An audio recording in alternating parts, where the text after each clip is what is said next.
Hello friends, welcome back to our YouTube channel CSC class. मैं हूं आपका दोस्त सुनील कुमार और स्वागत करता हूं अपने इस चैनल पे। हम सीख रहे हैं ट्रिपल सी कोर्स को और ट्रिपल सी कोर्स के अंदर हम फर्स्ट चैप्टर को डिस्कस कर रहे हैं, जिसमें आज का जो टॉपिक होने वाला है बहुत ही इंटरेस्टिंग टॉपिक है, जिसका नाम है इनपुट डिवाइस। एक्चुअली मैं बात करूं कि हमारा जो ये टॉपिक चल रहा है ये है हार्डवेयर टॉपिक, और हार्डवेयर टॉपिक में हमने देखा है कि हमारा जो कंप्यूटर सिस्टम है ये हार्डवेयर के लिहाज से 3 यूनिट में बटा हुआ है। वो है सेंट्रल प्रोसेसिंग यूनिट, एंड दूसरा जो यूनिट है वो है इनपुट यूनिट, एंड तीसरा जो यूनिट है वो है आउटपुट डिवाइस या आउटपुट यूनिट भी हम कहते हैं।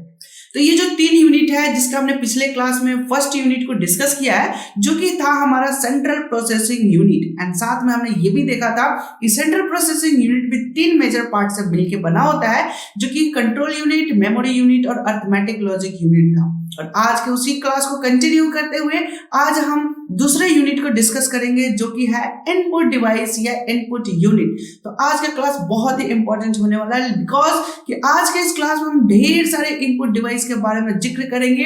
उनके बारे में मैं आपको बताऊंगा, उसको कैसे यूज करना होता है, उनके यूज के बारे में भी मैं बताऊंगा, उसके कुछ स्पेसिफिकेशन के बारे में बताऊंगा। तो आज हम ढेर सारे डिवाइस के बारे में डिस्कस करने वाले हैं। तो आज की क्लास को बिना स्किप किए एंड तक जरूर देखना है। तो बिना समय गंवाए चलिए शुरू करते हैं आज की इस क्लास को। लेकिन उससे पहले हमारे इस चैनल पर पहली बार है तो हमारे इस चैनल को सब्सक्राइब करके बेल आइकन जरूर दबा लें, बिकॉज की नोटिफिकेशन आपको सबसे पहले मिले। ओके, अगर आप हमारे सब्सक्राइबर फैमिली से हैं तो आप हमारे इस वीडियो को लाइक जरूर करें, इससे हमारा मोटिवेशन बनता है और हम और भी एनर्जेटिक और भी अच्छे अच्छे कंटेंट लेकर आपके लिए आते रहेंगे। तो चलिए अब चलते हैं अपने कंप्यूटर स्क्रीन पे।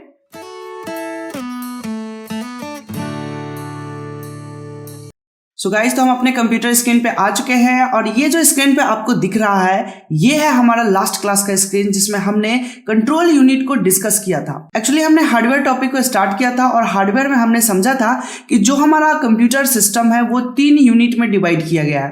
पहला जो यूनिट था अपना सेंट्रल यूनिट था, उसके बाद जो हमारा यूनिट था इनपुट डिवाइस यूनिट था, एंड थर्ड जो यूनिट है वो हमारा आउटपुट डिवाइस यूनिट है, जिसमें हमने पिछले क्लास में पहले यूनिट को हमने डिटेल डिस्कस कर लिया है। और आज का जो हमारा टॉपिक है वो है हमारा सेकंड यूनिट, जो कि है इनपुट डिवाइस। तो चलिए आज के इस क्लास को हम समझते हैं। आज का जो हमारा पढ़ना है, आज का जो टॉपिक है वो है इनपुट डिवाइस। सबसे पहले हम डेफिनेशन से स्टार्ट करते हैं। डेफिनेशन इसका बहुत ही सिंपल और साधारण सा है, बहुत ही सिंपल है, इसको पढ़ते ही समझ में आ जाएगा। यहाँ पे लिख रहा है input device is a hardware device. Okay, जो भी डिवाइसेस हैं सभी हार्डवेयर होंगे, that sends data and instruction to the computer. यहाँ पे ये बता रहा है कि इनपुट डिवाइस का यूज हम क्यों करते हैं, डेटा या इंस्ट्रक्शन को कंप्यूटर को भेजने के लिए। दैट मीन्स कि अगर हमें कोई बातें लिखनी है तो वो हम कीबोर्ड के माध्यम से पहुंचाएंगे, अगर हमें कोई बातें रिकॉर्ड करना है तो वो मैक के माध्यम से रिकॉर्डिंग करेंगे और उसको हम अपने कंप्यूटर सिस्टम में स्टोर कर लेंगे।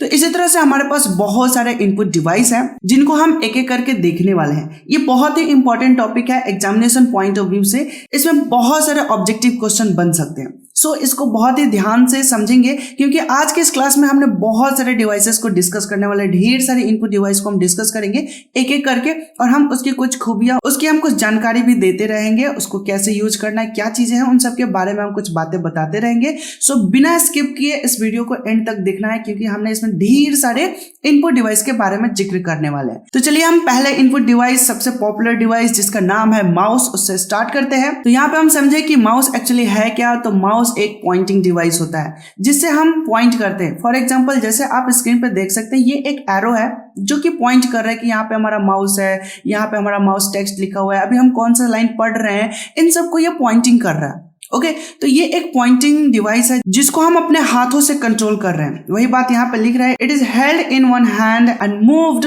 Across a flat surface. मतलब कि माउस को हम एक हाथों से हैंडल कर सकते हैं, उसको चला सकते हैं, लेकिन इसको चलाने के लिए फ्लैट सरफेस चाहिए, यानी कि एक प्लेन जगह चाहिए जहां पे हम माउस को इजिली मूव कर सके।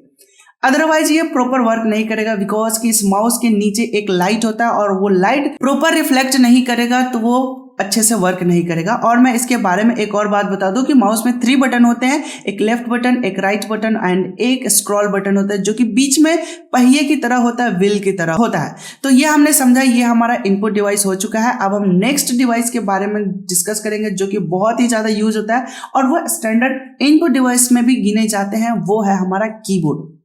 कीबोर्ड और माउस बहुत ही ज्यादा यूज होने वाला इनपुट डिवाइस है जिसके मदद से हम अपने कंप्यूटर सिस्टम में कोई भी डेटा इंफॉर्मेशन फिल कर सकते हैं, वहां तक पहुंचा सकते हैं।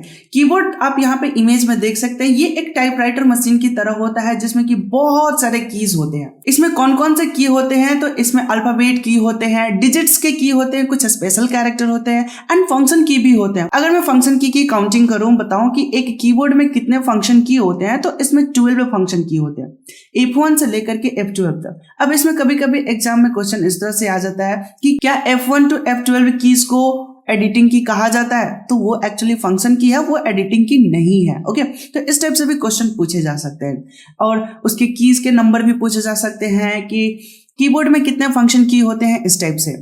एंड कुछ स्पेशल कैरेक्टर्स होते हैं जैसे कि @ हैश डॉलर, इस टाइप के कुछ सिंबल्स होते हैं एंड कुछ ऐसे भी बटन होते हैं जिसको कंट्रोलिंग करने के लिए यूज किया जाता है, जैसे ऑल्ट बटन, कंट्रोल बटन, इस टाइप के कुछ बटन होते हैं जिससे कि हम काम को कंट्रोल कर सकते हैं। एक्चुअली इन्हें हम कॉम्बिनेशनल की भी बोलते हैं। बहुत सारे कीज का ये ग्रुप होता है, एक बोर्ड होता है जिसे हम कीबोर्ड कहते हैं। ओके, नाउ नेक्स्ट हम इनपुट डिवाइस के बारे में जिक्र करें तो नेक्स्ट हमारा आता है joystick. What is joystick? Joystick similar to mouse. Okay, ये माउस की तरह पॉइंटिंग डिवाइस है, इससे भी पॉइंटिंग वाला काम किया जाता है, बट इसका जो मेन पर्पस है वो क्या है, प्लेइंग गेम खेलने के लिए सबसे ज्यादा इसका यूज किया जाता है। अभी पबजी का जमाना है तो बहुत सारे जॉयस्टिक बिक रहे हैं मार्केट में। कोई डबल हैंडेड होते हैं, दोनों हाथ से चलाने वाले होते हैं। अगर कार रेसिंग वाला है तो आपके पास गियर, स्टीयरिंग, ये सब भी मिलते हैं। तो बहुत सारे जॉयस्टिक मार्केट में है, डिपेंड करता है कि आप गेम क्या खेल रहे हैं और उसके हिसाब से आपके पास जॉयस्टिक होता है। ओके, तो joystick just like a pointing device, that means mouse, but इसका मेन पर्पस होता है गेम प्ले करने के लिए, यानी कि गेम खेलने के लिए। अब हम अगले इनपुट डिवाइस की बात करें तो अगला इनपुट डिवाइस है हमारे पास light pen. Light pen actually ये फोटो सेंसिटिव डिवाइस होता है जिसको हम स्क्रीन पे इसको टच करके चलाते हैं। ठीक है, it is used to select a displayed menu option on the monitor पे कोई भी काम, कोई भी चीज़ सिलेक्ट करना हो, कोई भी वर्क करना हो, जैसे कि आप इमेज में देख सकते हैं कि कुछ लाइन ड्रॉ करने हो, कुछ पॉइंट सेलेक्ट करने हो, तो वहां पे हम पेन का यूज करते हैं। पेन भी एक पॉइंटिंग डिवाइस की तरह काम करता है, जहां बारीक सिचुएशन होता है, जहां पे हमें एक एक पॉइंट्स को ध्यान रखने होते हैं, एक एक काम को करने होते हैं, वहां पे हम लाइट पेन का यूज करते हैं। और ये सभी स्क्रीन पे नहीं चलते हैं, ये कुछ खास स्पेशल स्क्रीन होते हैं, उसी पे ये चलते हैं, उसी पे इसका यूज किया जाता है। ओके, तो अब हम अगले इनपुट डिवाइस की देखें तो अगला इनपुट डिवाइस वो है टच स्क्रीन, जो कि आप रोजमर्रा की लाइफ में यूज करते हैं। जैसे कि आपका मोबाइल फोन का स्क्रीन भी हो सकता है, वो भी एक टच स्क्रीन है। एक्चुअली इसको हम इनपुट आउटपुट के कैटेगरी में भी रखते हैं, क्योंकि वो स्क्रीन है, मॉनिटर का भी काम कर रहा है एंड इनपुट का भी काम कर रहा है। टच करके हम उसमें कोई भी इंस्ट्रक्शन फिल कर सकते हैं। जैसे मोबाइल नंबर टाइप करना है तो आप स्क्रीन पर फटाफट टाइप करते हैं और आपका मोबाइल नंबर एंटर हो जाता है। दैट मीन्स कि वो क्या है, तो टच स्क्रीन है। आपके ह्यूमन के बॉडी के टच करने से वो रिएक्ट करता है, वो कुछ एक्शन परफॉर्म करता है। वैसे स्क्रीन को हम क्या कहते हैं, वैसे डिस्प्ले को हम क्या कहते हैं, टच स्क्रीन बोलते हैं। ओके, आई होप कि इसमें कोई दिक्कत नहीं होगा, बिकॉज ये हम रोज यूज कर रहे हैं।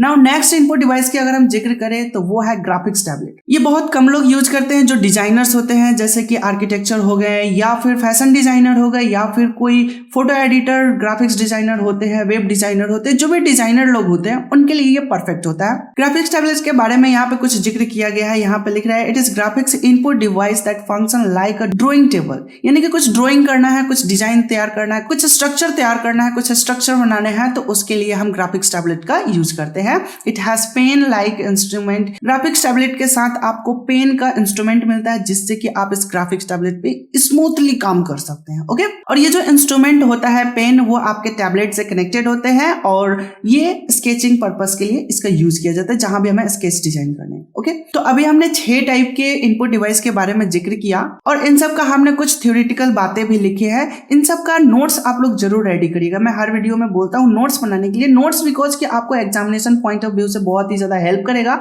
और एग्जामिनेशन टाइम पर रिवीजन करने में भी बहुत ज्यादा मदद करेगा। तो आप इसका स्क्रीनशॉट लेके आप आराम से नोट्स बना सकते हैं। हम आगे चलते हैं, अगले इनपुट डिवाइस के बारे में हम जिक्र करते हैं। तो अगला जो हमारा इनपुट डिवाइस है वो है माइक्रोफोन। माइक्रोफोन, इसको हम मैक भी बोलते हैं शॉर्ट में, जिससे कि हम voice recording, sound recording, over voicing करना होता है तो वहां पे हम कर सकते। ओके, तो ये था हमारा माइक्रोफोन, जिससे कि हम अपने आवाज को रिकॉर्ड कर सकते हैं, साउंड को रिकॉर्ड कर सकते हैं अपने कंप्यूटर सिस्टम के अंदर। ओके, तो हम अगले इनपुट डिवाइस की बात करें तो अगला हमारे पास जो है वो है स्कैनर। और स्कैनर आप बहुत सारे जगह भी देखे होंगे, जैसे मैं एक एग्जांपल दूं, साइबर कैफे ज्यादातर आपको देखने को मिलेगा, वहां पे डॉक्यूमेंट स्कैन करने के लिए यूज किए जाते हैं। फोटोग्राफ्स स्कैन करके ईमेल वगैरह करना होता है तो वहां पे इसका ज्यादातर यूज होता है। ठीक है, ये एक्चुअली उस डेटा को स्कैन करता है जिसको हम प्रॉपर टाइप नहीं कर सकते, जिसको हम लिख नहीं सकते, उसको हम स्कैनिंग करके एज इट इज अपने कंप्यूटर सिस्टम में ले सकते हैं। और स्कैनर बता रहा है कि यहाँ पे हमारे पास 3 तरह के होते हैं। पहला जो है फ्लैट बेड स्कैनर। एक्चुअली ये जो नॉर्मल हम लोग स्कैनर देखते हैं ना किसी भी साइबर पे जहाँ पे फोटो स्कैन वगैरह होता है, वो हमारा होता है फ्लैट बेड स्कैनर। ये एकदम फ्लैट होता है, इसमें हम कोई भी डॉक्यूमेंट को स्कैन कर सकते हैं। उसके बाद है स्ट्रेट फॉरवर्ड स्कैनर। ये फैक्स मशीन में यूज किया जाता है। इसमें एक्चुअली होता है रोलर, और जो कि नॉर्मल पेपर को स्कैनिंग करता है। अगर हार्ड पेपर लगा देंगे तो वो फिर वर्क नहीं करेगा, उसका रोलर जाम हो जाएगा, वो वर्क नहीं कर पाएगा प्रॉपर। तो फैक्स मशीन में इसका यूज किया जाता है, जो कि हम नॉर्मल पेपर को हम स्कैन करके फैक्स कर सकते हैं, दूसरी जगह हम सेंड कर सकते हैं। उसके बाद है थर्ड नंबर की बात करें तो थर्ड नंबर हमारे पास है हैंडहेल्ड स्कैनर, जो कि हम अपने हाथों से कहीं भी मूवेबल होता है, ये पोर्टेबल होता है। जस्ट लाइक हम एग्जांपल दे, बारकोड स्कैनर हो गया, या फिर आप जैसे अपने मोबाइल फोन से QR कोड स्कैन कर रहे हैं, तो वो एक एक्चुअली अपने हाथों से छोटे छोटे स्कैनर्स होते हैं जो कि हम मूव कर सकते हैं इजिली। वैसे स्कैनर को हम हैंडहेल्ड स्कैनर कहते हैं। ओके, तो मोटा मोटी स्कैनर कोई भी हो, वो ग्राफिक्स ऑब्जेक्ट को स्कैन करके आपके कंप्यूटर सिस्टम में डिजिटली ट्रांसफर करने का वर्क करता है। ओके, नाउ नेक्स्ट हम इनपुट डिवाइस की बात करें तो ये है voice input and voice recognition system. ये एक बहुत ही अच्छा और बहुत ही ज्यादा पॉपुलर अभी सिस्टम चल रहा है, बिकॉज कि अभी गूगल असिस्टेंट, एलेक्सा, इन सब का यूज हो रहा है। इवन अगर आप यूट्यूब पे कोई भी चीज सर्च करते हैं तो आप अपने आवाज से सर्च कर पाते हैं। ये इसी का देन है वॉइस इनपुट का, बिकॉज कि ह्यूमन जो कुछ भी बोलता है उसको वो मशीन डिटेक्ट करे, उसको समझ पाए, वैसे मशीन को हम वॉइस इनपुट कहेंगे। एलेक्सा हो गया, गूगल हो गया, एप्पल का सिरी है, उससे भी हम इनपुट दे सकते हैं। This device consist of a microphone, मतलब कि ये सारे जो डिवाइस होते हैं उस डिवाइस के अंदर ही माइक्रोफोन इनबिल्ड होता है, जो कि ह्यूमन स्पीच को इलेक्ट्रॉनिक सिग्नल्स में कन्वर्ट करने का वर्क करता है। आई होप कि ये बात आपको समझ में आ चुका होगा। ओके, तो अब हम अगले इनपुट डिवाइस की बात करें जो कि 10th नंबर पे है, वो है OMR। आपने बहुत सारे एग्जाम दिए होंगे जिसमें कि आपको OMR पेपर मिलता है। ध्यान दीजिएगा, मैंने क्या बोला, OMR पेपर, OMR सीट होता है, नॉट OMR। OMR तो वो डिवाइस है जिसके मदद से हम OMR पेपर को रीड करते हैं, OMR सीट को रीड किया जाता है। वही बात यहाँ पे लिख रहा है, इट इज स्पेशल स्कैनर। ये कुछ खास अलग तरह का स्कैनर है, use for recognize a pre specified type of mark by pencil और पेन, जो कि पेंसिल और पेन से मार्क किए गए पॉइंट्स बनाए गए तो उसको ऑप्टिकल बोला जाता है। वो पॉइंट्स होते हैं, उसको वो रिकॉग्नाइज करने के लिए ये हम OMR का यूज करते हैं। तो जो हमारा OMR सीट होता है उसको रीड करने के लिए जो मशीन यूज किया जाता है उसको OMR बोला जाता है। नेक्स्ट है बारकोड रीडर। ये बारकोड को स्कैन करता है। बारकोड आपको जैसे कि मॉल या फिर कोई भी गुड्स परचेज करते हैं तो उस पे ज्यादातर देखने को मिलेगा। एक्चुअली ये उसी के लिए बनाया जाता है। Barcode use for identification of item. कोई भी प्रोडक्ट है, कोई आइटम है, तो उसको यूनिकली आइडेंटिफाई करने के लिए, उसके लिए हम बारकोड यूज करते हैं। जनरली आपको मॉल वगैरह में देखने को मिल जाएगा। जब आप कोई प्रोडक्ट परचेज करते हैं तो उसका जब बिलिंग सिस्टम होता है, जब बिल बनता है, तो वहां पे बारकोड स्कैन कर करके ही बिल बनता है, बिकॉज कि उससे रिलेटेड जितने भी इंफॉर्मेशन होते हैं वो बारकोड में ही इनबिल्ड होते हैं। ओके, तो अब हम अगले इनपुट डिवाइस की देखते हैं। अगला इनपुट डिवाइस जो है हमारा वो है मैग्नेटिक इंक कैरेक्टर रिकॉग्निशन। ये है MICR, इसको शॉर्ट में बोलते हैं। और हाँ, हमने पिछले क्लास में एक और बात बोला था, जितने भी आपको शॉर्ट फॉर्म फुल फॉर्म मिल रहे हैं इनका आप एक सेपरेट पेज बना लेंगे, जो कि बहुत ज्यादा हेल्पफुल करेगा ऑब्जेक्टिव क्वेश्चन सॉल्व करने में। ओके, तो मैग्नेटिक इंक कैरेक्टर का यूज कहां पे होता है, तो जैसे आप इमेज में देख सकते हैं, चेक, ये कोई भी बैंक का चेक है उसमें इसका यूज किया जाता है। उसमें एक स्पेशल तरीके का कैरेक्टर होते हैं जिसको, जो कि मैग्नेट से बना होता है। ओके, ये एक्चुअली ओरिजिनल आइडेंटिफाई के लिए होता है। हो सकता है कि कोई इसका डुप्लीकेट बना ले, जिरोक्स बना ले, लेकिन ये मैग्नेटिक इंक जिरोक्स नहीं होगा, इसलिए ये ओरिजिनल और वैल्यूएबल होने के लिए इस तरह का इसमें टेक्निक यूज किया गया है। ओके, आई होप कि ये सारी बातें आप लोग को समझ में आ रहा होगा। मुझे उम्मीद है कि ये वीडियो, ये इन्फॉर्मेशन आपको बहुत ही ज्यादा हेल्पफुल कर रहा होगा। तो प्लीज प्लीज हमारे इस वीडियो को लाइक करें, लाइक करके हमारा मोटिवेशन जरूर बढ़े। और अभी तक हमारे इस चैनल को सब्सक्राइब नहीं किए हैं तो प्लीज सब्सक्राइब करो और बेल आइकन भी प्रेस कर लो ताकि जब भी कोई नई वीडियो अपलोड हो नोटिफिकेशन आपको मिलते रहे। ओके, तो चलिए अब हम अगले टॉपिक को देखते हैं। अगला हमारा जो इनपुट डिवाइस है वो क्या है, track board. Track board actually अब यूज कम होता है, पहले यूज होता था। ये जस्ट लाइक देखने में माउस जैसा ही है, ये भी हमारा पॉइंटिंग डिवाइस ही है, बट उस टाइम माउस में लाइट नहीं हुआ करता था। उसमें पॉइंटिंग करने के लिए ये जो बॉल है ना, इसी को हम चारों तरफ रोटेट करते थे और जैसे जैसे रोटेट करेंगे वैसे वैसे मॉनिटर पे क्या होता था, तो हमारा माउस पॉइंटर मूव होता था। ठीक है, it contains ball which can rotate any direction, जिसको हम किसी भी डायरेक्शन में रोटेट करके हम अपने माउस पॉइंटर को मूव कर सकते थे। ओके, चलिए बहुत ही अच्छी बात आपने सीख लिया। तो अब हम अगले पॉइंट्स को देखते हैं। वेब कैम, ये एक कैमरा होता है जो कि ऑनलाइन काम करने के लिए, ऑनलाइन एग्जाम या फिर ऑनलाइन मीटिंग करने के लिए इसका बहुत ही ज्यादा यूज होता है। इसको आप अपने पीसी या कंप्यूटर में आप जोड़ के आप इसको यूज कर सकते हैं। बाय द वे लैपटॉप में इनबिल्ड होता है वेब कैम, वो काम कर सकते हैं। अदरवाइज अगर लैपटॉप का कैमरा खराब हो गया है और आप ऑनलाइन वाला काम करना चाहते हैं तो वहां पे आप वेब कैम का यूज कर सकते हैं। एक और इनपुट डिवाइस मैं रखना चाहूंगा आपके सामने जो कि बहुत ही पॉपुलर है और न्यू टेक्नोलॉजी के साथ आया है, जिसको हम बायोमेट्रिक सेंसर कहते हैं। ये अक्सर डोर लॉक पे भी यूज किया जाता है, इवन आपके फोन लॉक पे भी यूज किया गया। जब तक आप अपने फिंगर टच नहीं करेंगे तब तक वो आपका फोन अनलॉक नहीं होगा।